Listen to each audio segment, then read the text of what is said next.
প্রণয় বিকৃতি লাদিনী শক্তি হসমত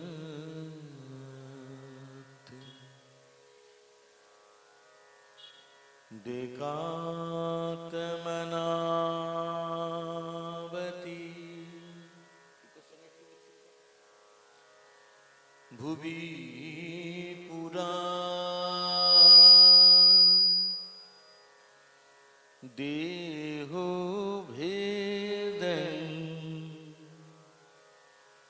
গত তনু চৈতন্যক্ষং প্রকট মধুরম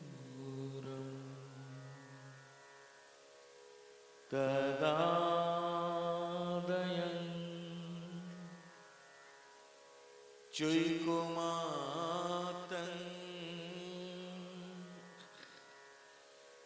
রাধা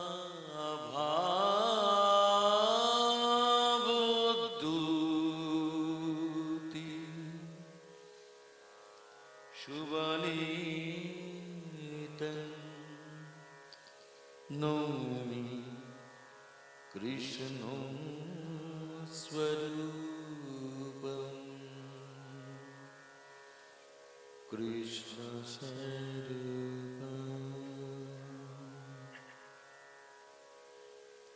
মনরে আমার মনরে কহনা গৌর কথা গৌরের নাম মিয়ার ধাম প্রীতি মূরতি দাতা প্রীতি মূরতি দাতা বল মন গোরার কথাটি বলো আমার শয়নে গৌর স্বপনে গৌর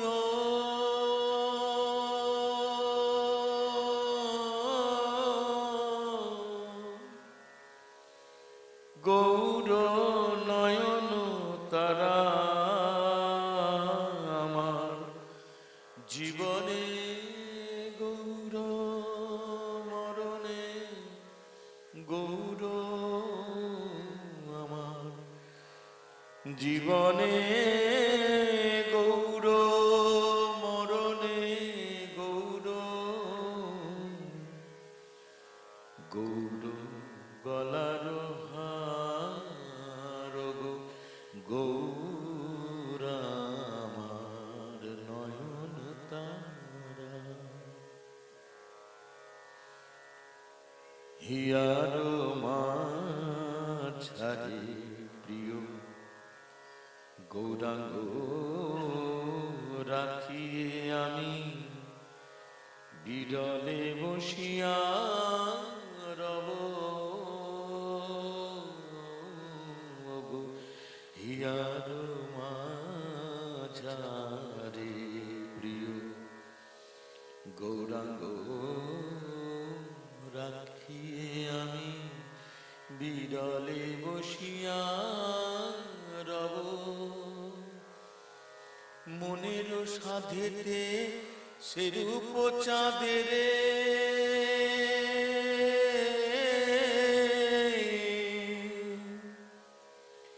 মনের সাধেতে সেরূপ চাঁদের নয়নে নয়ন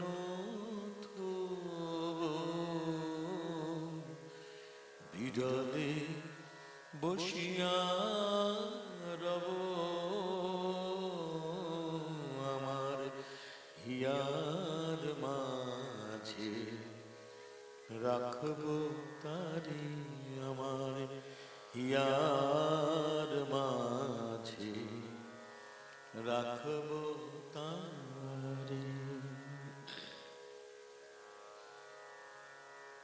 ॐ वन्देऽहं श्रीगुरु श्रीयुतपदकमलं श्रीगुरुं श्रीवैष्णवंश्च श्रीरूपसग्रजातं सहगण रघुनाथन्निधं त्वं सजीवं साद्वैत सावधूतं परिजना सहितं कृष्णचैतन्यदेवं श्रीराधाकृष्णपादं सहगणललितां श्रीविशाखान्वितंश्च मन्नाथ श्रीजगन्नाथ मद्गुरु श्रीजगद्गुरु मदत्मा सर्वभूतात्मा तस्मै श्रीगुरवे नमः। ॐ नमो नारायणं नमस्कृत्य नरं चैव नरोत्तमं देवीं सरस्वतीं व्यासं ततो जयम् उदीरयेत्। आजनलम्बितभुजौ कनकवदातौ संकीर्तनैकपीतरो कमलायतक्ष विश्वम्भर द्विजवर जुगधर्मफलौ वन्दे जगत्प्रियकर करुणावतारौ। हे कृष्ण करुणा सिन्धो दीनबन्धु जगत्पते गोपेश कपिकान्त राधाकान्त नमस्तुते। तप्त कांचन गौरांगी राधे वृंदावनेश्वरी वृषभानुसुते देवी प्रणमामि हरिप्रिया। वृंदावै तुलसी देवै प्रिया ऐ केशवस्य च कृष्ण भक्ति पदे देवी सत्यवत्यै नमो नमः। निगमकल्पतरुर्गलितं फलं सुखमुखादमृतद्रवसंयुतं पिबत भगवतं रसमालयं मुहुरः रसिकभुविभावुकः। वञ्चाकल्पतरुभ्यश्च कृपासिन्धुभ्य एव च पतितानं पावनेभ्यो वैष्णवेभ्यो नमो नमः। ब्राह्मणेभ्यो नमो नमः। भक्तेभ्यो नमो नमः।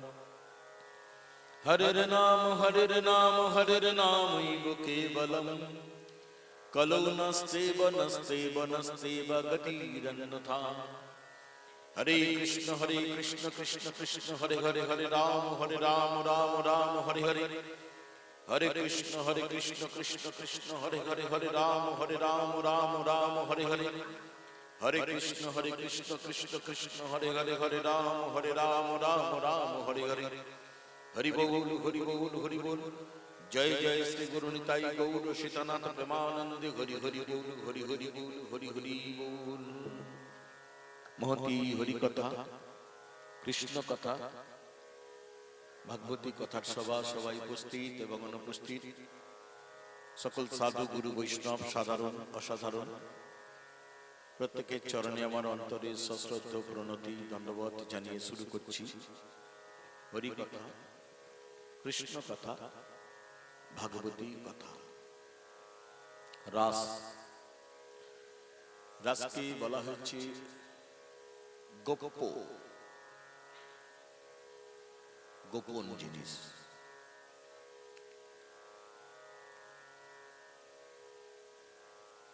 रात 12টায় রাস হয়েছিল।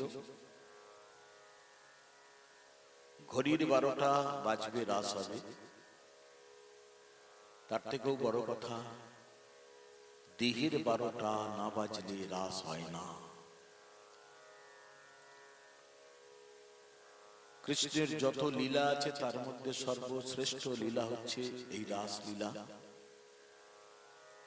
প্রকৃতির ভাব নিয়ে এই লীলাকে শ্রবণ করতে হয়।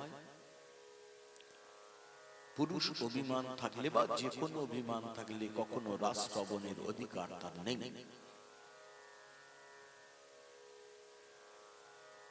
স্বয়ং দেবাদিদেব মহাদেব শিব এই লীলা দর্শন করবার জন্য কৈলাস ছেড়ে বৃন্দাবনে প্রবেশ করেছিলেন, কিন্তু সে রাসলীলার দর্শনের সৌভাগ্য তার হয়নি।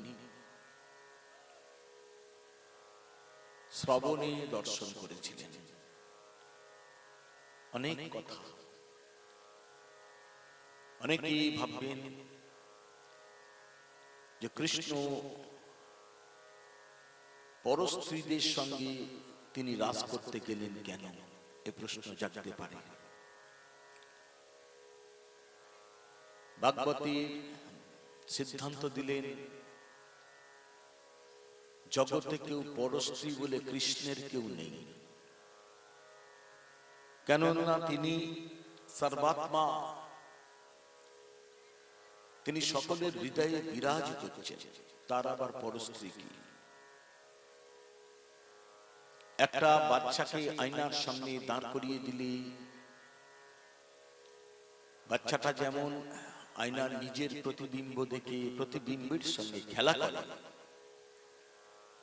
কৃষ্ণও তাই করেছিলেন। ইহা ব্যতীত কিছু নয়। তো সেই রাসের ভগবান কৃষ্ণ রাস করেছিলেন, এটা সবার জন্য নয়। যারা এই পর্যায়ে পৌঁছাতে পেরেছেন তাদের জন্য। ছিল রস, হয়ে গেল রাস। র দন্তস্ব রস, রয়াকার দন্তস্ব রাস। এই একটা আকার, এই আকারটা বসিয়েছিল কি? এই আকার বসিয়েছিলেন শ্রী শ্রী রাধা ঠাকুরানী। অনেকের একটা ধারণা আছে কৃষ্ণের ইচ্ছাতেই বোধহয় রাস হয়েছে। না, রাধা রানীর ইচ্ছা না হলে কৃষ্ণেরও ক্ষমতা ছিল না রাস করে। রাস হয়েছিল রাধা রানীর ইচ্ছাতেই। তো সেই রাস অনেক কথা আছে, আমি তার মধ্যে প্রবেশ করছি না। দশম স্কন্ধের 29 অধ্যায়ের প্রথম শ্লোক, এই শ্লোকটা বৃন্দাবনে নবদ্বীপের এক গোস্বামী প্রভুপাদ এই একটি শ্লোকের ব্যাখ্যা করেছিলেন টানা 3 মাস। সেই 3 মাস ব্যাখ্যা করে তিনি লাস্টে কেঁদে ফেলেছিলেন, বলেছিলেন রাসের সমুদ্রের আমি একটা কণাও বলতে পারলাম না। তার আক্ষেপ ছিল। আবার এই শ্লোকটারই ব্যাখ্যা ভাগবতে পাতার পর পাতা করা হয়েছে। সেখানে 2 ঘন্টা কি 2.5 ঘন্টায় আমি রাস বলে চলে যাব, এটা বাতুলতা ছাড়া কিছু নয়। আসুন রাস প্রবেশ করি। তার আগে আমি প্রত্যেকের কাছে অনুরোধ রাখছি দুটি। কোনো অভিমান নিয়ে রাস শুনবেন না, অন্য মনস্ক হবেন না। আর যারা বাচ্চা নিয়ে এসছেন, বাচ্চার দিকে মন, রাসের দিকেও মন, দুটো মন দেওয়া যাবে না। মন একটা, যে কোনো এক জায়গায় দিতে পারেন। এটা যাত্রা বা জলসার আসর নয়। আপনার একটা হেলুনি বা আপনার একটা শব্দতে এই লীলা সব বানচাল করে দিতে পারেন আপনি। আমার অনুভূতি জাগাতে পারেন আপনারা। তাই আপনাদের চরণে মিনতি আমার, যারা বা বাচ্চা নিয়ে এসছেন দায়িত্ব তার সামলাবার, কোন শব্দ যেন না হয়। বাদরায়ণী উবাচ শ্রীমদ্ ভাগবতম ভগবান পীতনত্রী শরদ উৎফুল্ল মল্লিকা বিক্ষরন্তং মনশ্চক্রে যোগময়ামুপাশ্রিতয় শ্রীমদ্ ভাগবতম। এখানে শ্লোকটিকে বলা হয়েছে বাদরায়ণী উবাচ। সুখদেবকে বাদরায়ণী বলা হয় কেন? ভাগবতের নানা স্থানে সুখদেবকে বাদরায়ণী বলে ব্যাখ্যা বলা হয়েছে। না, সারা পৃথিবীতে যত তীর্থ আছে সমস্ত তীর্থে আপনি যদি সারা জীবন বাস করেন তাতে যে ফল লাভ হয়, একদিন মাত্র একটা রাত্রি যদি কেউ বদরিক আশ্রমে বাস করে তার অধিক ফল পাওয়া যায়। এটা ব্যাসদেব জানতেন, যার জন্য ব্যাসদেব ওই বদরিক আশ্রমকে স্থানটিকে বেছে নিয়েছিলেন তপস্যার জন্য, এবং সেইখানে তপস্যা করে তিনি সিদ্ধি লাভ করে এবং সুখদেবকে পুত্র রূপে পেয়েছিলেন বলেই ব্যাসদেবের নাম হয়েছিল বাদরায়ণ, আর সুখদেবের নাম হয়েছিল বাদরায়ণী। কে সুখদেব? ভাগবতের সিদ্ধান্ত দিলেন গোস্বামী আচার্য চরণ প্রভুরা যে রাসলীলা সাঙ্গ হবার পর যখন রাধা কৃষ্ণ কেলি করে যখন পরিশ্রান্ত হয়ে যখন নিদ্রা যেতেন, তখন সখীদের ঘুম ভাঙাতেন, রাধা কৃষ্ণের ঘুম ভাঙাতেন সেই নিকুঞ্জ বনে সুখসারী দুই পাখি। নিদ্রা ভঙ্গ করে তাদের রাস কাহিনী শোনাতেন। সিদ্ধান্ত দিলেন জগতের নিদ্রা ভাঙবার জন্য। জগতের নিদ্রা ভাঙানোটা কি? কৃষ্ণ বিমুখ জীবেদের তাদের এই যে নিদ্রা, অনাদিকাল থেকে কৃষ্ণ ভুলে থাকা, এই নিদ্রা ভাঙাবার জন্য ওই সুখসারী দুই পাখি তারা একত্রিত হয়ে সুখ রূপে এলেন। সুখদেব রূপে এসে জগতের নিদ্রা ভাঙাবার জন্য তিনি এলেন। গীতা বাক্যে বলা হয়েছে সর্বধর্মাং পরিত্যাজ্য মামেকং শরণং ব্রজ। সর্বধর্ম ত্যাগ করে যদি আমার শরণাপন্ন কেউ হয়, আমি তাকে পতিরূপে ধরবো। কৃষ্ণের নিজের উক্তি আমরা স্পষ্ট শুনতে পাচ্ছি, অর্জুনকে কৃষ্ণ বলছেন এই কথা। এখন সর্বধর্মাং পরিত্যাজ্য মানে কি? সমস্ত ধর্মকে পরিত্যাগ করে আসতে হবে, তবে হবে রাস। সর্বধর্মটা কি? হিন্দু, মুসলিম, খ্রিস্টান, জৈন, বৌদ্ধ এসব ধর্মের কথা বলেন।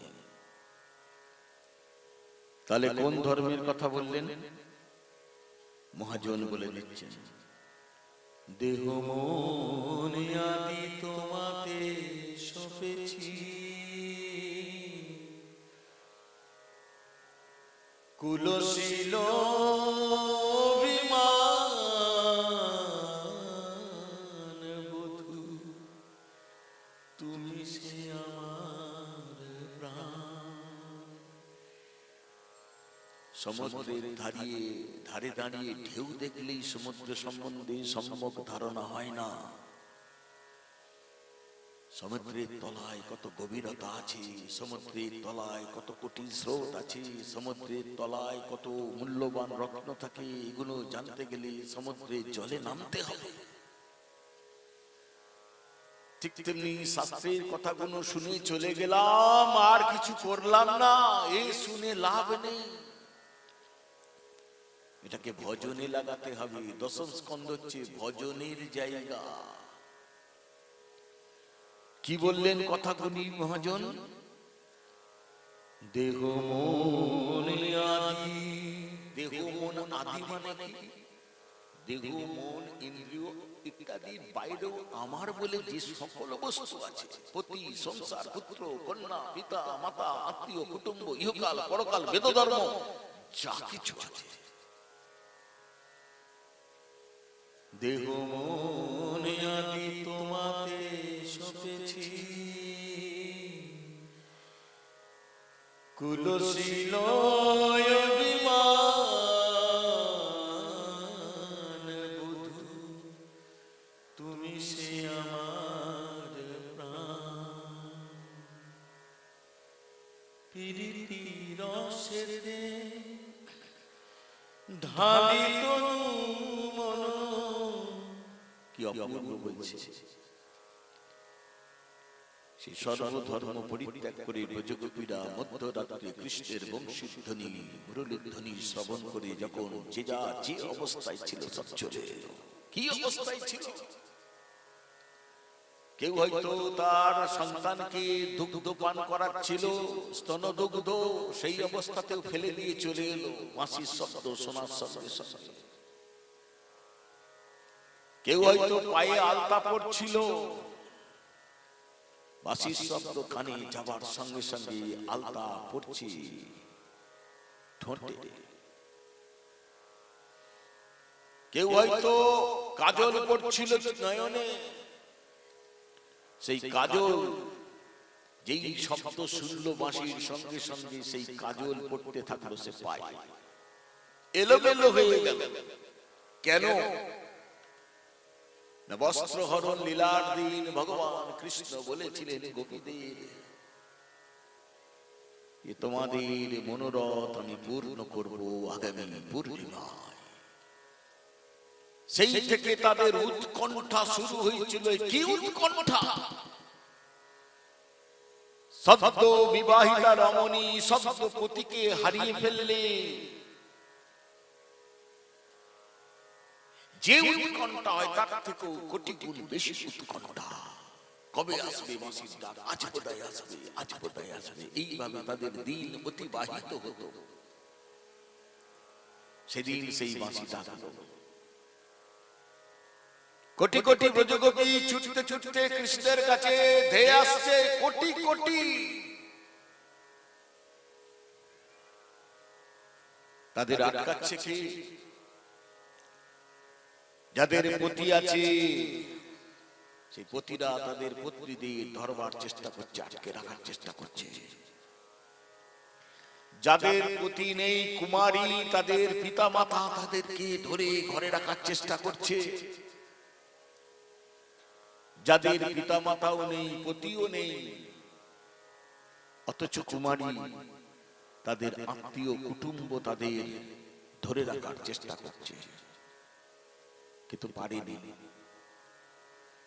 ভাগবতে এখানে বলা হলো, আপনার অত্যন্ত প্রিয়জন যদি কোনো খরস্রোত নদীতে পড়ে যায়, তাকে টেনে নিয়ে যাচ্ছে, আর আপনি সেই নদীর তীরে দাঁড়িয়ে বুক চাপড়াচ্ছেন আর কাঁদছেন, বলছেন চিৎকার করে, গগনভেদী চিৎকার করে বলছেন, যেও না, যেও না, তোমাকে ছাড়া আমি বাঁচবো না, তুমি ফিরে এসো। স্রোত কারোর কথা শোনে না, ঠিক তেমনি কৃষ্ণ প্রেমের স্রোত গোপীদের কোনো বাধাই বাধা দিতে পারেনি, আপন গতিতে ছিল। রাধে রাধে। পারেনি।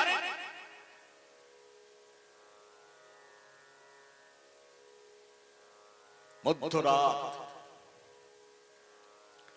কৃষ্ণ বলছেন, এইভাবে মধ্যরাত্রে তোমাদের পতি ছেড়ে আসাটা ঠিক হয়নি, এটা তোমাদের ধর্ম নয়। ধর্মের উপদেশ দিচ্ছেন কৃষ্ণ। কেমন পুরুষ তুমি? গীতাই বলছো সর্বধর্মং পরিত্যাজ্য, আর এখানে বলছো এটা তোমার ধর্ম নয়। তুমি কেমন ভগবান? তোমাদের ধর্ম হচ্ছে সংসার ধর্ম পালন করা, তোমাদের ধর্ম পতি সেবা করা, পুত্র কন্যা আত্মীয় সেবা করা, কুটুম্বের সেবা করা। আমি পর পুরুষ, তোমরা পর স্ত্রী, এইভাবে চলে আসা তোমাদের উচিত হয়নি, ফিরে যাও। একদিকে গীতাই বলছে যে সর্বধর্ম ছাড়তে হবে, সর্বধর্ম ছেড়ে দিয়ে যখন চলে এসেছি তখন বলছি বাড়ি ফিরে যাও, ধর্মে ফিরে যাও। কেমন দ্বিচারিতা তোমার? যখন গোপীরা গেল না তখন কৃষ্ণ গোপীদের বলছেন, তোমাদের দেখে মনে হচ্ছে তোমরা প্রচন্ড দুঃসাহসিক, তোমাদের পিতামাতার ভয় নেই, তোমাদের কলঙ্কের ভয় নেই, কিন্তু আমার আছে। এরপর তোমরা যদি ফিরে না যাও আমি তোমাদের ছেড়ে চলে যেতে বাধ্য হব। বুঝো কি অবস্থা? আপনার বাড়িতে গিয়ে কোন শহীদ ব্যক্তি, আপনার নিকট জন কেউ পরিচিত ব্যক্তি আপনাকে নিমন্ত্রণ দিল, কালকে বাড়িতে সেবা হবে, আপনি প্রসাদ পেতে যাবেন। আপনি যখন সেজে গুজে এলেন তার বাড়িতে নিমন্ত্রণ রক্ষা করতে, আপনাকে দেখে সেই ব্যক্তি বলছে যে আপনি কিন্তু চিনতে পারলাম না আপনাকে, আপনি কে? আমি আজকে খুব ব্যস্ত আছি, আপনি ফিরে যান, পরে একদিন নাই দেখা করবেন। আপনার অবস্থাটা তখন কি হবে? আপনাকে নিমন্ত্রণ করতে দিয়ে এসছে, অথচ আপনাকে চিনতে পারছে না। গোপীদেরও তাই করছেন কৃষ্ণ, বংশীর ধ্বনি করে আকর্ষণ করে নিয়ে এলেন, অথচ বলছি বাড়ি ফিরে যাও, এটা তো ঠিক নয়। সখীরা বললেন, তুমি অনেকক্ষণ ধরে ধর্মের উপদেশ দিচ্ছ, শুনছি, একটি কথা বলো। আমরা জানি পৃথিবীতে বস্তু থাকলে তার ধর্ম আছে, কোটি কোটি বস্তু আছে, কোটি কোটি বস্তু মানে কোটি কোটি পৃথিবীতে ধর্ম আছে, আমরা জানি। কিন্তু কোটি কোটি ধর্মের তো কোটি কোটি মালিক হয় না, মালিক তো একজন হয়। কে সেই মালিক? তার নাম শুনতে চাই তোমার কাছ থেকে। কৃষ্ণ বললেন, পৃথিবীতে যত ধর্ম আছে তার একটি মালিক, সে তো আমি, কৃষ্ণ, আমি। সখীরা বললেন, তাহলে আমরা ধর্ম ছাড়লাম কোথায়? আমরা তো ধর্মের মধ্যেই রয়েছি। তোমার ধর্ম পালন করলে যদি কোটি ধর্ম পালন করা হয়ে যায়, তাহলে কোটি ধর্ম পালন করে তোমাকে আমরা হারাতে চাই না। কোটি ধর্ম পালন করতে গিয়ে কোটিবার জন্মবার মরব, তোমাকে পাবো না, এ ধর্মের আমাদের কোনো প্রয়োজন নেই। গাছের গোড়াতে জল দিলে যদি গোটা গাছ পেয়ে যায়, আমরা তো তাই করেছি। তোমার ধর্ম পালন করছি মানে তো গোটা ধর্ম তো যা আছে পৃথিবীতে ব্রহ্মাণ্ডে সব তোমার মধ্যে আছে, তাহলে সমস্ত আমরা তো ধর্ম ছাড়িনি, ধর্মের মধ্যেই রয়ে গেলাম। জীব গোস্বামী পাদকে দিয়ে গৌর কৃষ্ণ সিদ্ধান্ত দিলেন। আর কলঙ্কের ভয় দেখাচ্ছ, ওসব ভয় আমাদের দেখিও না। প্রীতি রসেতে ঢালি তনু মন, প্রীতি রসেতে ঢালি তনু মন, দিয়াছি তোমার পায়, তুমি মোর পতি, তুমি মোর গতি, মন নাহি আনো ভাই। কলঙ্কি বলিয়া ডাকে সব লোকে, তাহাতে নাহি কো দুঃখ, তোমার লাগিয়া কলঙ্কের হার, গলায় পরিতে সুখ, সতী বায় সতী তোমাতে বিদিত, ভালো মন্দ নাই জানি, কহে চণ্ডীদাস পাপ পুণ্য মোর, কহে চণ্ডীদাস পাপ পুণ্য মোর, তোমারি চরণ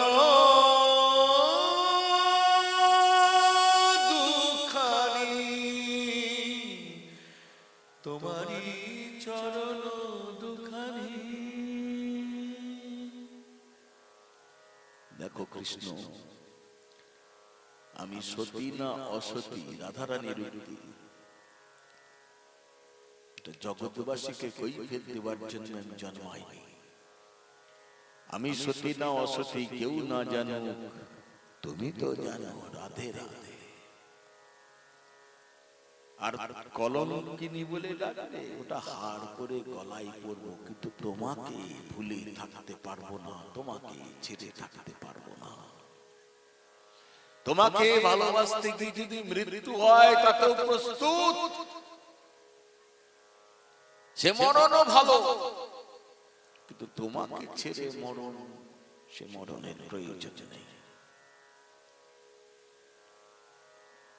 রাসলীলা পরীক্ষা নিয়ে শ্রী গোবিন্দ যখন লীলা শুরু করবেন, যমুনা পুলনি ব্রজরমণীগণ উপস্থিত হলে ভগবান শ্রীকৃষ্ণ তার রমণ করবার বাসনাতে প্রবৃত্ত হলেন। এইবার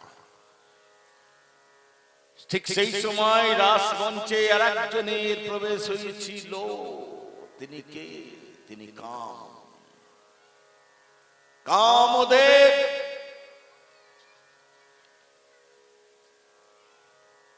এই কাম নারী দেহকে সব থেকে প্রিয়, তার কামে নারী দেহকে আশ্রয় করে থাকে। শুরুতে কাম আর প্রেম দুটোর যদি পার্থক্য না বোঝেন, তাহলে ঘেটে ঘ হয়ে গিয়ে 12 বেজে যাবে সব। কাম হচ্ছে নিজের ইন্দ্রিয় তৃপ্তি, প্রেম হচ্ছে নির্মল ভাস্কর। কাম শুধু পেতে চায়, প্রেম শুধু দিতে চায়। কাম হচ্ছে অন্ধকার, প্রেম হচ্ছে আলো আলো আলো। কাম হচ্ছে গ্রীষ্মের প্রখর জ্বালা,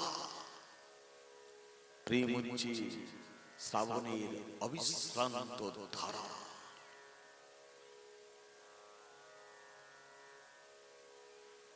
সেই প্রেম দিয়ে যখন তিনি শুরু করবেন রাসলীলা, কামদেব এসেছে। কারণ একটা মিলন মানে বিপরীত প্রকৃতি, অর্থাৎ পুরুষ এবং প্রকৃতি, নারীর মিলন যেখানে, সেখানে কাম ছাড়া হতে পারে না। এটা কামের ধারণা ছিল। কামদেব এসে ভাবছেন, আমি চিরকাল জগতিক নরনারী, মানে আমার আপনার মতো নরনারীর কি মিলন বাসনায় উদ্দীপন করে এসেছি। আমার ভাগ্যে কখনো কৃষ্ণ সেবার সুযোগ হয়নি। হবে কি করে? কারণ কৃষ্ণ সেবা করতে গেলে আগে কৃষ্ণ ভক্তের সেবা দিতে হয়। রাধে রাধে। ভগবান নিজে বলছেন, ভক্তের কানে আমি শুনি, ভক্তের চোখে দেখি, ভক্তের মুখে আমি খাই। তুমি কাম ভক্তের সেবা না দিয়ে ভগবানের সেবা দেবে কি করে? যারা কৃষ্ণ সেবাতে প্রবৃত্ত হন, তারা প্রথমেই কামকে পরিত্যাগ করে। তাই কোন কৃষ্ণ ভক্তের সঙ্গে আজ পর্যন্ত কাম ভাবছেন আমার সম্বন্ধই গড়ে ওঠেনি, আমি ভক্তের মধ্যেই ঢুকতে পারি না, আজ অব্দি আমি পারিনি। কিন্তু এখানে কোটি কোটি রমণী, কোটি কোটি রমণী, তারা হৃদয়ের কপাট খুলে বসে আছে। কৃষ্ণের সঙ্গে মিলন হবে। মিলন মানি আমি মানি ধ্বংস করব কৃষ্ণকে। আজ কৃষ্ণের গর্ব শেষ করব। আমি ব্রহ্মার গর্ব শেষ করেছি, আমি চন্দ্রের গর্ব শেষ করেছি, আমি রুদ্রের গর্ব শেষ করেছি। জগতে এমন কেউ নেই যে আমার বাণী জর্জরিত হয়নি। বাকি আছে এই শ্রীহরি। আজকে কি আমার কামস্বরে জর্জরিত করে ছিন্ন বিচ্ছিন্ন করে দেব, ছারখার করে দেব, দিয়ে আমার বিজয় পতাকা উঠাবো গোটা ব্রহ্মাণ্ডে। আমি গোপর রমণীরা হৃদয়ের কপাট খুলে বসে আছে। আমি রমণীদের চিত্তের মধ্যে প্রবেশ করব। প্রবেশ করলেই কি হলো? ভক্তের মধ্যে আমি প্রবেশ করলাম, তাহলে ভক্ত সঙ্গটা পেলাম। আর ভক্ত সঙ্গ পেলে পরে আমি ভগবানের কৃষ্ণের সেবাটাও দিতে পারব। এই বলে কাম যখন প্রবেশ করছেন,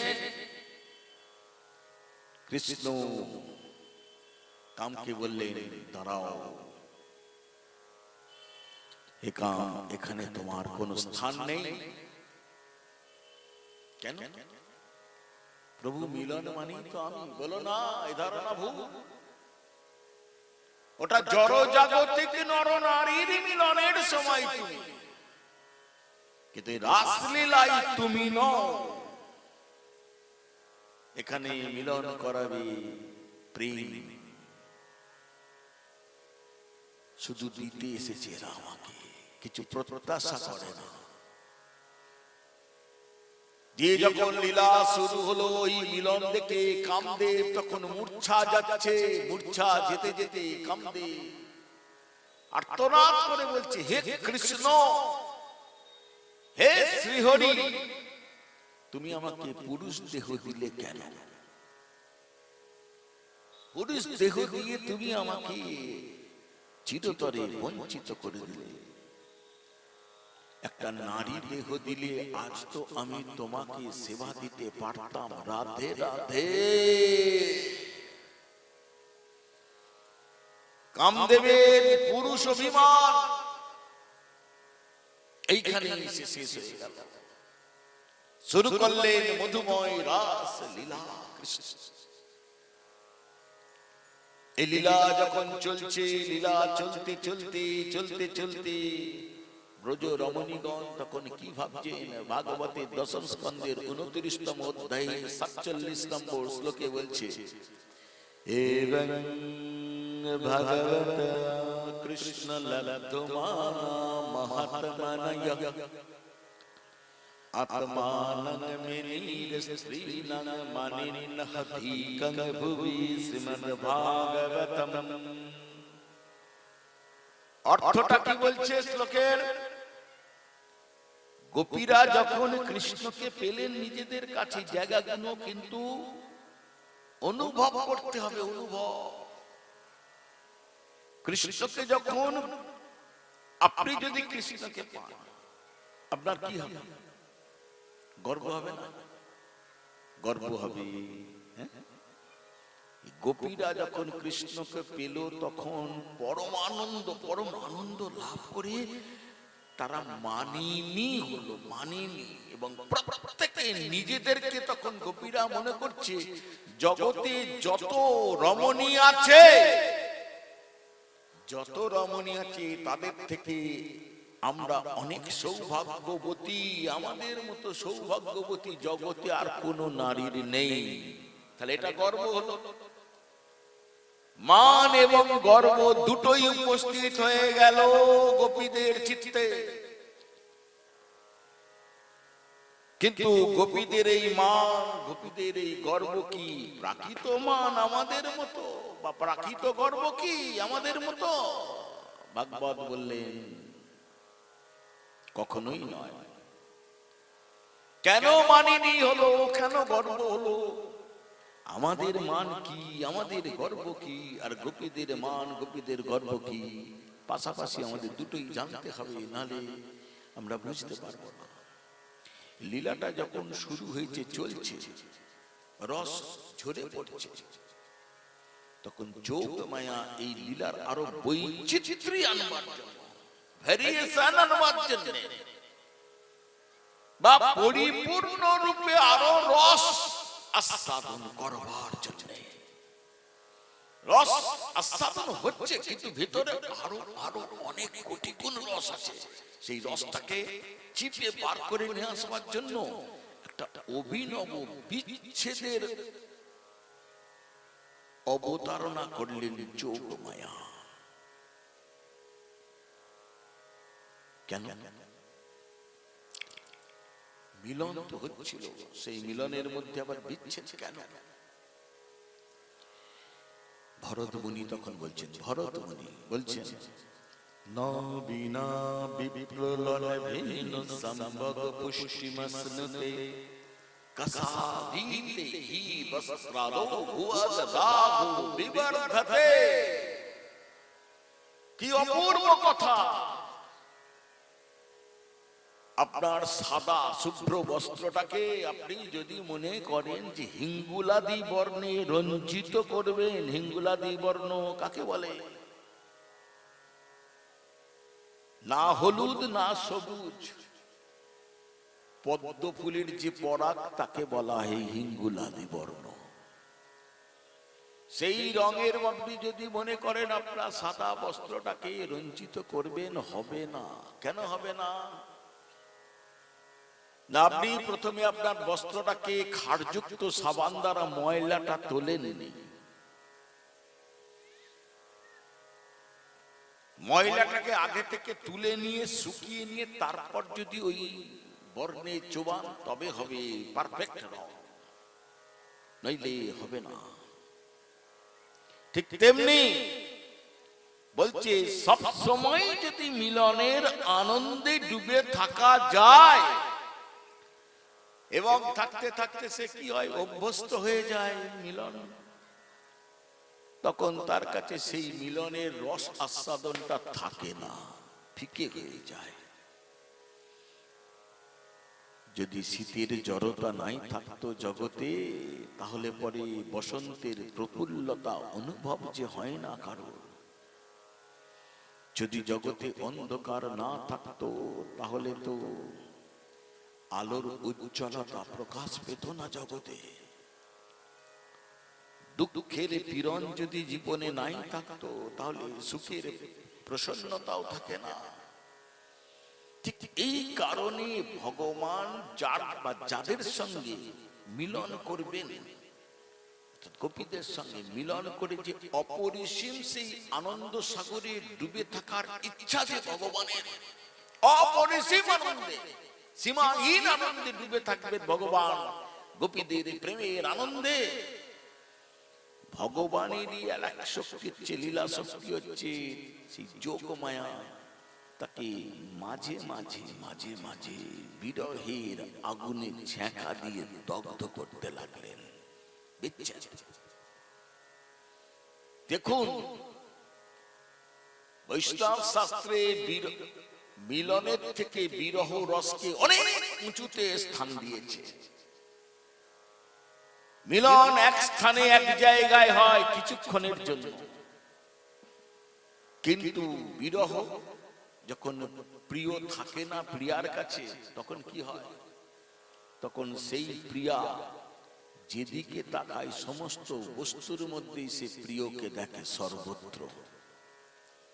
সেই জন্য বিরহ রস অনেক অনেক উঁচুতে। আমি যাকে অনুগ্রহ করি তাকে নিগ্রহ করি, অর্থাৎ আমি যখন কাউকে কিছু দিই তার অনেক কিছু আমি কেড়ে নিই, অনেক কিছু কেড়ে নিই। সেই জন্য বলছেন যোগমায়া ভগবানের লীলা শক্তি, যার সঙ্গে কৃষ্ণের, যাদের সঙ্গে কৃষ্ণের নিত্য সম্বন্ধ, তাদের সঙ্গে বিচ্ছেদ করিয়ে দিলেন। গোপীরা কেউ পরস্ত্রী নয়, খেয়াল রাখবেন, রাধা রানীও পরস্ত্রী নয়। ধরা যাক শিশু বয়সে কোনো বাচ্চা কারোর গলায় মালা পরিয়ে দিয়ে বিয়ে করে নিয়েছে, কিন্তু লোকলজ্জা ভয়ে কাউকে কিছু বলতে পারে না। পরে ছেলেটা কৈশোর থেকে যৌবনে প্রবেশ করলে সেই ছেলেটি ধরা যাক দূর দেশে চলে গেছে, চলে গেছে কার্যকারণ বশত, কর্মের খাতিরে গেছে, কিন্তু তার মন আছে সেই প্রিয়ার কাছে। সেই প্রিয়াও, তারও মন আছে প্রিয়র কাছে, খুঁজে বেড়ায়। কোন কারণ বশত সেই মেয়েটি দূর দেশে বেড়াতে গেছে, দেখা গেল যে স্থানে সেই ছেলেটি আছে সেইখানেই গেছে, কেউ জানে না। পথ চলতে চলতে একদিন দেখা হয়ে গেল, এবার কথা বলছে তারা রাস্তায়, প্রায়শই তারা এক জায়গায় মিলিত হয়, কথা বলে।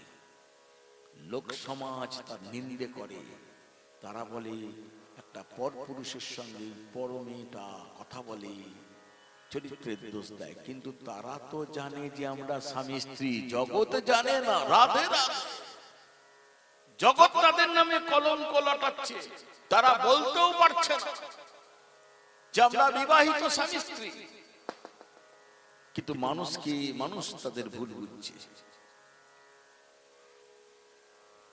ব্রজগোপীদের যে গর্বটা হয়েছিল সেটা কেন?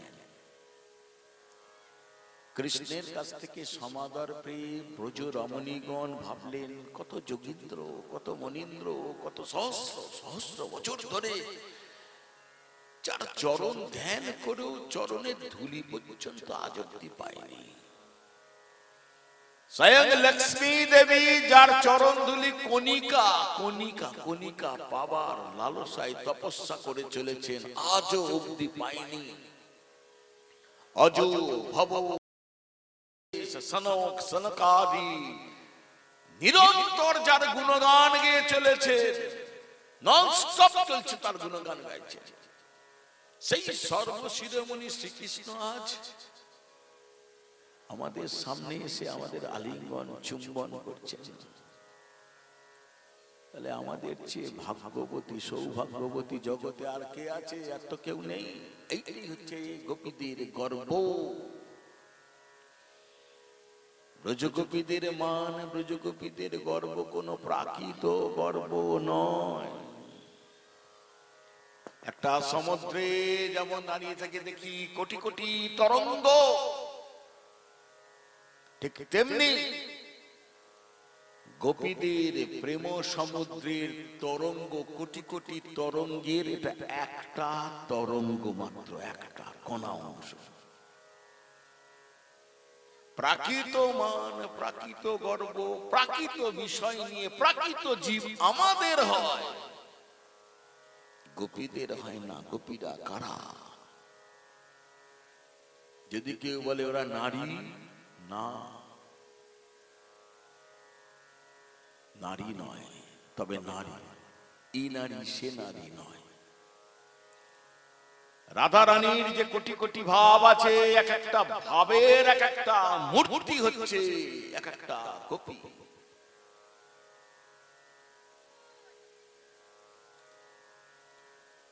দুধ যখন তরল থাকে, সেই দুধকে যখন উনুনে বসিয়ে তাপ দেওয়া হয়, তখন আগুনের সংস্পর্শে দুধ চঞ্চল হয়, ফুটতে থাকে। তারপর আরো তাপ দিতে দিতে দিতে দিতে ক্রমশ তখন কি হয়? সে ঘনীভূত হয়ে চঞ্চলতা পরিত্যাগ করে। ঠিক সেই রকম ব্রজ রমণীগণের প্রেমকে বলা হয়েছে শাস্ত্রে তরল প্রেম। শ্রীকৃষ্ণের মিলনেই এই তরল প্রেম গোপীদের ঘনীভূত স্থির ভাব ধারণ করে, একেই বলা হয় মান। রাধে রাধে। তাই প্রাকৃত মানের সঙ্গে ব্রজগোপীদের মান আকাশ পাতাল যতটা তফাৎ, তারও কোটি কোটি গুণ বেশি তফাৎ। কবিরাজ গোস্বামী বলছেন, আমাদের যদি মান হয় প্রিয়ের উপরে, আর রাধা রানীর মান কি বলছেন কবিরাজ গোস্বামী? প্রিয়া যদি মান করি করাই ভৎসনা, বেদ স্তুতি হইতে তাহি হরে মুরমু। কি বলছে সুন্দর? প্রিয়া যদি মান করি, এটা ভগবানের নিজের কথা, কৃষ্ণের নিজের কথা। কৃষ্ণ বলছেন আমার প্রিয়া কে? রাধা রানী। আমার উপর মান করে যদি আমাকে ভৎসনা করে, দুর্ছাই করে, লম্পট বলে, চরিত্রহীন বলে, বেরিয়ে যাও, তোমার মুখ দর্শন করব না, তোমাকে ভালোবাসা যমুনায় ডুবে মরা একই, ইত্যাদি ইত্যাদি কথাগুলো যদি কৃষ্ণ বলছেন, রাধা যদি আমাকে বলে, সেটাও আমার ভালো লাগে। রাধে রাধে। কেমন ভালো লাগে? ওই যে আমাকে পাপার জন্য যারা কোটি কোটি যুগ ধরে বেদের স্তব স্তুতি করে যাচ্ছে, সেটাও তখন আমার ভালো লাগে না। ভালো লাগে রাধা রানী যদি ভৎসনা করে, সেই প্রাকৃত জগতে ধন জন যৌবনের অহংকারে যারা আমরা সকলকে তুচ্ছ মনে করি, এটাকে বলা হয় গর্ব। গর্ব। কিন্তু ব্রজ রমণীদের গর্ব হচ্ছে কৃষ্ণ সেবার অধিকার পেয়ে নিজেকে সৌভাগ্যবতী বলে মনে করছে তারা। এই সৌভাগ্য জগতে যার নেই সে তো অতি তুচ্ছ। এই গৌরী, এটাই তাদের গর্ব। সুতরাং ব্রজ রমণীদের মান হচ্ছে কি? কৃষ্ণ বিষয়ক। এবং গর্বটা হচ্ছে জগতের সর্বরমণী বিষয়ক। ব্রজ রমণীদের মান ও গর্ব কৃষ্ণ সেবার অনুকূল, আর প্রাকৃত মান অহংকার গর্ব কৃষ্ণ সেবার প্রতিকূল। রাধে রাধে। ভগবান কৃষ্ণ ভাবছেন যে আমার জন্যই গোপীরা আজকে আমাকে পেয়ে আত্মহারা হয়ে গেছে। আমার জন্যই আজ গোপীদের এত মান, এত গর্ব। আমার জন্যই এরা বিশ্বের সমস্ত রমণীকে তুচ্ছ মনে করছে। এটা তো ঠিক নয়। আমি যদি কারোর হয়েই গেলাম, তাহলে জগতে সবাই জানবে একে ভজন করে তো ভালোবেসে থেকে তার পাবো না। কিন্তু আমি তো সবাই রাধে রাধে। রাধারানীও বলেছেন, কৃষ্ণ তোমার তো অনেক আছে, কিন্তু আমার তো তুমি ছাড়া আর কেউ নেই। রাধে রাধে। তাহলে রাধারানীও জানতেন যে কৃষ্ণ সবাই। সুতরাং কৃষ্ণ ভাবছেন, আমি যদি এই রাস মঞ্চ যদি ত্যাগ করে চলে যাই, তাহলে আমাকে হারিয়ে এদের চিত্তে বিরহ জাগাবে, তীব্র বিরহ। সেই বিরহে এদের মান গর্ব দুই তখন সব শেষ হয়ে যাবে, অবসান হবে। আমাকে পাবার জন্য উৎকণ্ঠিত হবে না। তখন নাই আমি ফিরে এসে মিলিত হয়ে এদের মনের যার যা বাসনা সব পূর্ণ করে দেব।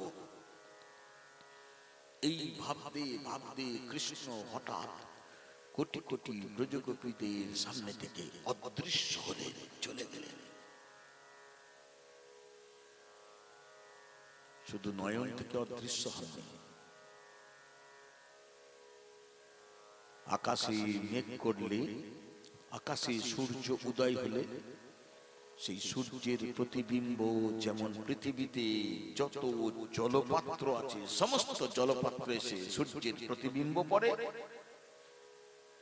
হঠাৎ মেঘ এসে যদি সেই সূর্যকে ঢেকে দেয়, শুধু আকাশ থেকে সূর্য অস্ত চলে যায় না, পৃথিবীতে যত জলপাত্রে সূর্যের প্রতিবিম্ব ছিল সেইখান থেকেও সমস্ত অস্ত চলে যায়। গোপীদেরও তাই হয়েছিল। শুধু নয়ন থেকে নয়, চিত্ত থেকেও কৃষ্ণ অদৃশ্য হয়ে গিয়েছিল, হাহাকার করে উঠেছিলেন। সমস্ত লীলাটাকে যদি নিজের বুদ্ধি দিয়ে আর কেউ যদি পাণ্ডিত্য ফলাতে যায়, তাহলে নানা রকম অপসিদ্ধান্তের বোঝা চাপিয়ে দিয়ে চলে যাবে। ভাগবত এখানে সতর্ক করে দিয়েছে যে ভাগবতের বাইরে বেরিয়েও না। অপসিদ্ধান্ত গুলো কেমন দেবেন? কেউ হয়তো বলবেন, কাউকে জিজ্ঞেস করছেন, আচ্ছা মিলন তো হচ্ছে, সুন্দর চলে গেল কেন কৃষ্ণ? সেই পণ্ডিত ব্যক্তি তখন বলছেন, ভগবান শ্রীহরির নাম হচ্ছে গর্বহারি। গর্বহারি শ্রীহরি কারোর গর্ব রাখেন না, সেই জন্য ব্রজ রমণীগণের গর্ব হওয়া মাত্রই তিনি চলে গেলেন। এই তো সিদ্ধান্ত। তিনি বলবেন পণ্ডিত ব্যক্তি, তিনি শাস্ত্রের চোখে কৃষ্ণকে দেখছেন, প্রেম দিয়ে দেখেননি। আবার কাউকে জিজ্ঞেস করছেন, কোন পণ্ডিত ব্যক্তিকে, আপনি বলুন কেন কৃষ্ণ চলে গেলেন? তিনি উত্তর দিচ্ছেন, অমানি না হলে কৃষ্ণ পাওয়া যায় না। এতটুকু মান যদি কণা মাত্র কারোর ভেতরে থাকে, সে কৃষ্ণ পায় না। তাই অমানি হতে হবে। সেই জন্য তিনি ব্রজগোপীদের মান হওয়া মাত্রই তিনি মানিনি, ব্রজগোপীদের ছেড়ে চলে গেছিলেন। কিন্তু ভাগবত সতর্ক করে দিলেন, এখানে মনে রাখতে হবে একটি কথা, ব্রজ রমণীদের পরিত্যাগ করবার জন্য তিনি তাদের কাছ থেকে চলে যাননি, চিরতরেও চলে যাননি, এবং একটুখানির জন্যও চলে যাননি। তাহলে গেলেন কেন? বলছে গোপীদের প্রেম যতটুকু আছে, যত প্রেম আছে গোপীদের চিত্তে, ভগবানের ইচ্ছা সম্পূর্ণ প্রেমটা যেন আমাদের থাকে। সেই গোপীদের চিত্তের প্রেমকে বর্ধন করবার জন্যই কিছুক্ষণের জন্য কৃষ্ণ গোপীদের ছেড়েছিল। কেরাম ছেড়েছিল? তখন বলা হচ্ছে কৃষ্ণ নিজে যখন ব্রজগোপীদের সঙ্গে মিলিত হয়েছিলেন, নিজে মুখে কৃষ্ণ স্বীকার করেছেন। কি বলেছেন সেখানে? মায়া পরক্ষণ ভজতা তিরহিতং মাসু ইথু মহট্ট তত প্রিয়ং প্রিয়া শ্রীমদ্ ভাগবতম। কৃষ্ণ নিজে বলছে, আমি তোমাদের দৃষ্টির অন্তরালে থেকে তোমাদের প্রেম বর্ধন করবার জন্য অন্তর্হিত হয়েছিলাম। অতএব হে প্রেয়সীগণ, তোমরা সেই জন্য এই প্রিয়ের উপরে কোনো যেন দোষ দৃষ্টি করো না। রাধে রাধে। ভগবান যাকে ভাবি আমরা, তিনি বলছেন আমি চলে গিয়েছিলাম, কিন্তু তাতে আমার যেন কোনো দোষ টোষ ধরো না তোমরা। যাদের বিদ্যা কুল, আমি উচ্চ কুলে জন্মেছি, আমার বিদ্যা আছে, আমি নেতা মন্ত্রী উজির ইত্যাদি ইত্যাদির জন্য যাদের মান কিংবা গর্বের আবির্ভাব হয়, তাদের কৃষ্ণ প্রাপ্তি তো অনেক দূরের কথা। কৃষ্ণ কথা শ্রবণ শ্রবণ শ্রবণ কীর্তনের অধিকারও তাদের হয় না। রাধে রাধে। ব্রজগোপীদের মান আর গর্ব তাদের প্রেমের একটা পরিণতি। প্রাকৃত জীব আমরা, প্রাকৃত জীবের মান আমাদের, গর্ব আমাদের। কৃষ্ণ বহির্মুখতার একটা উপসর্গ, রোগ ব্যাধি, এটা ব্যাধি। কৃষ্ণ যখন এই রাসলীলা থেকে অন্তর্ধান হয়েছিলেন, ভাগবত বলছেন কৃষ্ণ তখন একা চলে যাননি, সঙ্গে আরেকজনকে নিয়ে গিয়েছিলেন। তার নাম ভাগবতে কোথাও দেয়া নেই, কিন্তু বৈষ্ণব আচার্য প্রভুরা, মঞ্জুরি স্বরূপগণ, সেই সখী মঞ্জুরি গোস্বামী প্রভুরা, তারা দেখতে পেলেন তারা সেই কাকে নিয়ে কৃষ্ণ চলে গিয়েছিলেন। তিনি কে? হচ্ছে তিনি রাধা। কৃষ্ণ রাধাকে নিয়ে রাসমঞ্চ ছেড়ে গিয়েছিলেন। কেন তিনি রাধাকে নিয়ে গেলেন? কেন রাধাকে নিয়ে চলে গেলেন? এই জায়গাটা সাবধানে শুনতে হবে, হৃদয় বুদ্ধি দুটোই যুক্ত করে শুনতে হবে। বলছে শ্রী রাধা যখন রাসলীলায় এসে প্রবেশ করেননি, আসছেন দূর থেকে দেখছেন যে যা আমার প্রাপ্য তারা অন্য জিনিস অন্য জনেরা পাচ্ছে। কেন? আলিঙ্গন চুম্বন তো আমাকেই করে, আর কাউকে তো করে না। আজকে কোটি কোটি ব্রজগোপীদের গলা আলিঙ্গন করে আদর করছে, কাছে টানছে, চুম্বন দিচ্ছে। আমি শ্রেষ্ঠ, তা আমি যদি শ্রেষ্ঠ হই, তা আমি তো শ্রেষ্ঠ বস্তুই পাবো তার কাছ থেকে। আমাকে এসে বলছে যে এই জিনিস আমি কাউকে দিই না, কিন্তু আজকে আমি দেখছি তো হাটে বাজারে বিলি করে দিয়েছে। এটি রাধারানীর মান হওয়ার কারণ। এটাই রাধারানীর মান হয়েছে। আর ব্রজ গোপীরা তারা সৌভাগ্যবতী এবং গর্ভবতী হয়ে ভাবলেন, কি ভাবছেন গোপীরা, যা রাধার প্রাপ্য, যা আমরা এতদিন পাইনি, সেই আলিঙ্গন যা রাধা রানীকে করেছেন কৃষ্ণ, সেই আলিঙ্গন আমাদের করছেন, তাই আমরা সৌভাগ্যবতী। এটি গোপীদের গর্ব। সেই জন্য কৃষ্ণ সিদ্ধান্ত নিলেন, কৃষ্ণকেও এই জায়গাটা ভাবতে হয়েছে যে রাধা রানীর মানকে ভাঙতে হবে, গোপীদের গর্বকেও ভাঙতে হবে। এই দুটো করতে গেলে আমাকে এই জায়গা থেকে রাধাকে নিয়ে চলে যেতে হবে, রাধাকে মান ভাঙাতে হবে কাছে নিয়ে, আর আমাকে পেয়েছি গোপীদের গর্ব হয়েছে, সে গর্ব ভাঙতে হবে। আপনি প্রশ্ন করতে পারেন, একা কৃষ্ণ সে এত কোটি কোটি গোপীর একা ওইটুকু ছেলে মান ভাঙাতে পারবে? বলছে হ্যাঁ পারবে। কৃষ্ণ পারে কেন? তার অনন্ত কোটি নামের মধ্যে হচ্ছে একটি নাম কেশব। কেশব কয়কার তালবস্য ব কেশব, কে শব্দের অর্থ হচ্ছে ব্রহ্মাকে বোঝায়। কেশবের কে চলে গেলে পড়ে থাকে ঈশব, ঈশব শব্দে শিবকে বোঝায়। যিনি ব্রহ্মা এবং শিবকে নিয়ন্ত্রণ করতে পারেন তিনি হচ্ছেন কেশব। রাধে রাধে। তাই তিনি পারেন। এই জায়গাটা এবার দেখুন, মহাপ্রভুর সঙ্গে রায় রামানন্দের কথা হচ্ছে, কি গভীর কথা হচ্ছে। কবিরাজ গোস্বামী চৈতন্য চরিতামৃতে দেখা যাচ্ছে সাধ্য সাধন তত্ত্ব আলোচনা করছেন মহাপ্রভু গোদাবরীর তীরে রায় রামানন্দকে সঙ্গে। সাধ্য কাকে বলে, সাধন কাকে বলে? আমি যা পেতে চাইছি সেটা বলায় সাধ্য, আর যার দ্বারা আমি সেই বস্তুটা পাবো তাকে বলে সাধন। এইরকম ভাবে প্রশ্ন উত্তর পর্ব চলছে।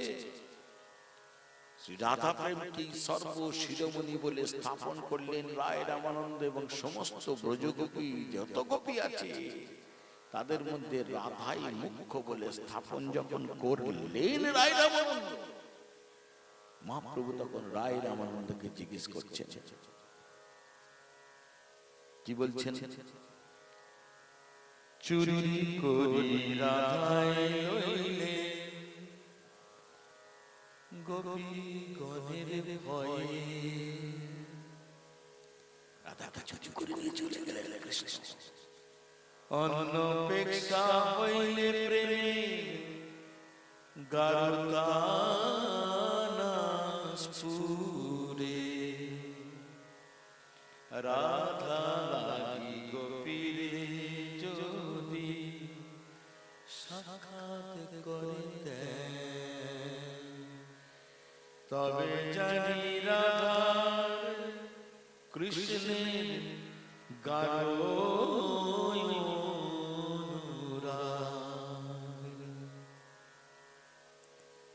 মহাপ্রভু জিজ্ঞাসা করছেন রায় রামানন্দকে, আচ্ছা রায়, শ্রী রাধার প্রেম যদি কোটি কোটি গোপী প্রেমের থেকে শ্রেষ্ঠ হয়, রাধার প্রেম যদি রাধা প্রেমটা শ্রেষ্ঠ হয়, তাহলে কৃষ্ণেরও তো শত শত কোটি কোটি গোপীদের থেকে শ্রী রাধাতেই পক্ষপাতিত্ব দেখা যায়।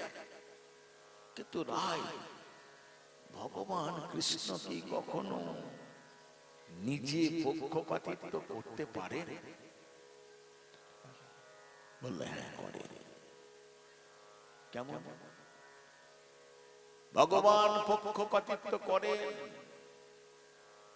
তার প্রমাণ দিচ্ছে গীতা বাক্যে, সমহং সর্বভূতেষু ন মে देशहस्तिन प्रिय जे भजन्ति तू मंग भक्ता मुई तेषु च प्रियहम्। অর্জুনকে বলছেন, স্পষ্ট শুনতে পাচ্ছি কৃষ্ণ, অর্জুন আমি সর্বভূতে সম, আমি সর্বভূতে সম,